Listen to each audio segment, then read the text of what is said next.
Wealth's true roots, tending the orchard. The prosperous cultivate their own groves, while most prune their paychecks for others. Wealth isn't just about what flows in, it's about planting seeds that bear fruit long after the labor ends. Too often people toil tirelessly, watering someone else's field, only to face empty hands when the harvest arrives. The dirt. Beneath the dream. In 1981, a group of business students gathered at Stanford to hear from a visionary who built a smoothie empire. After an electrifying talk, the group lingered over iced teas at a campus haunt, pressing their guest for insights. "What's my game?" the smoothie titan asked with a grin. Laughter rippled. Surely this was a jest. "You're the smoothie queen," one student ventured. With a smirk, the reply came, "No, I'm in the dirt business. The real play wasn't the blenders or the brand, it was the ground beneath each shop. Every franchise deal secured prime turf. Bustling corners, thriving strips. Franchisees leased not just a logo, but a patch of a sprawling estate. Today, that empire holds more land than some nations, stretching from Seattle to Seoul. The lesson? The craft, smoothies, was the surface. The crop, real estate, was the root. Craft versus crop. The Great Divide Society trains people to chase trades: coding, teaching, nursing, brewing coffee. Skills sharpen, paychecks land, and days revolve around that wage. Ask someone their trade, and they'll say, "I'm a nurse." Probe further, "Own the hospital?" And the answer's a sheepish, "No, I just work there." The craft's mistaken for the crop. Nursing heals patients, it doesn't plant wealth. Education molds workers. Study plants, become a botanist. Study code, become a programmer. But rarely teaches how to claim a plot of one's own. The gap yawns wide. Decades spent fattening another's purse, not one's own grove. The chorus echoes, "I need a raise. More shifts will fix it. A better title's the key." But these only swell the fruit if the surplus feeds roots that grow more. Without a patch to tend, money woes sprout from a lifetime of leash-holding peaches and pitfalls. Wealth demands knowing a peach from a pitfall, and planting peaches.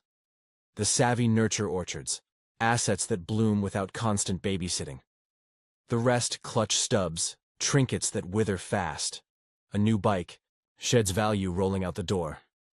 Trail shoes fade after one muddy trek. Worth on a loan form. Vintage guitars, designer bags, looks shiny until banks scoff. Sell that stash in a pinch, and taxes or desperation carve it thin. Real keepers don't wilt. They multiply.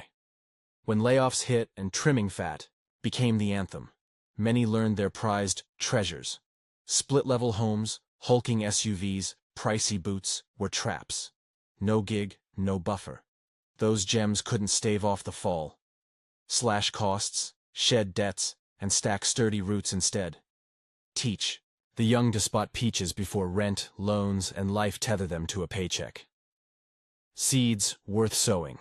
What makes a grove thrive? Consider these. Ventures owned but not micromanaged. Others steer while the yield flows. Shares in small scrappy firms with room to climb. Loan notes that pay steady streams. Properties spinning rent. Creative works, jingles, designs that earn over time. Anything that grows, pays, or flips with ease. Some chase warehouses, relishing the hunt for fixer-uppers. Others thrive on startups, betting on fresh ink over corporate giants. Passion matters. Tend what sparks joy, or it'll rot untended. Risky, often, but know the game, play smart, and the sting shrinks. Flip small stocks in a year. Trade properties. Slow, 5 years max, letting the pot swell while dodging tax bites. The trap of flash most grab toys on borrowed dimes, mansions, gems, gleaming rides, to fake the glow, cursing the chains when bills bite. The well-off wait, stack roots, let the yield buy the shine. A vintage car fueled by rental lofts feels sweeter than one financed on plastic. It's proof of soil well tended. Dessert comes last for the prosperous. The rest, gobble it first. Breaking the leash most toil for others. The boss's retirement, the tax collector's take, the lender's grip on the roof. Schools prime kids for gigs, not groves. Chasing checks, not building buffers. Newlyweds lock into shiny traps, big dreams, bigger loans, only to wake at retirement with bare nests and no time to plant. Fear of rolling the dice keeps the strapped and middlers clutching posts like lifeboats, roots unplanted.